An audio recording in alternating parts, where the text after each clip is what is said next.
कबनूर वाहतूक कोंडीवर तोडगा काढण्याची मागणी आमदार राहुल आवाडे यांच्या नेतृत्वाखाली निवेदन. कबनूर परिसरातील दिवसेंदिवस वाढत चाललेली वाहतूक कोंडी आणि वारंवार घडणाऱ्या अपघातांच्या पार्श्वभूमीवर तातडीनं उपाययोजना करण्याची मागणी करण्यात आलेली आहे. आमदार माननीय श्री राहुल आवाडे यांच्या नेतृत्वाखाली जिल्हा परिषद सदस्य कुमार कांबळे यांनी इचलकरंजी वाहतूक नियंत्रण शाखेच्या अधिकाऱ्यांना निवेदन सादर केले. निवेदनात म्हटलेलं आहे की कबनूर परिसरात औद्योगिक वसाहतीमुळे मोठ्या प्रमाणात कामगारांची ये-जा होत असून मालवाहतूक करणाऱ्या जड वाहनांसह इतर वाहनांची सुद्धा सततच वर्दळ असते. मात्र वाहतुकीचे योग्य नियोजन आणि नियंत्रण नसल्यामुळे या परिसरात दररोज मोठ्या प्रमाणात वाहतूक कोंडी निर्माण होते आहे आणि त्यामुळे नागरिकांना आणि त्याच्या कामगारांना मोठा मनस्ताप सहन करावा लागतो आहे. याशिवाय वाहतूक कोंडी आणि काही वाहनचालकांच्या बेजबाबदार वाहनचालकांच्यामुळे भरधाव वेगामुळे या परिसरात वारंवार अपघात होत आहेत. या अपघातामध्ये अनेक निष्पाप कामगार आणि नागरिकांना जीव गमवावा लागतो आहे. त्यामुळे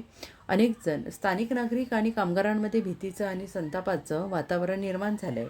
या गंभीर परिस्थितीवर तातडीनं नियंत्रण मिळवण्यासाठी कबनूर जिल्हा परिसरात नियमितपणे किमान 2 पोलीस कर्मचारी अथवा ट्रॅफिक वॉर्डन कायमस्वरूपी बंदोबस्तासाठी नियुक्त करावेत अशी मागणी निवेदनाद्वारे करण्यात आली आहे. त्यामुळे वाहतूक सुरळीत होण्यास मदत होईल आणि अपघातांचे प्रमाण कमी होऊन नागरिकांच्या सुरक्षिततेमध्ये वाढ होईल असा विश्वास व्यक्त करण्यात येतो आहे. प्रशासनाने या मागणीची गांभीर्याने दखल घेऊन त्वरित आवश्यक ती कार्यवाही करावी अशी अपेक्षा स्थानिक नागरिकांनी व्यक्त केली आहे.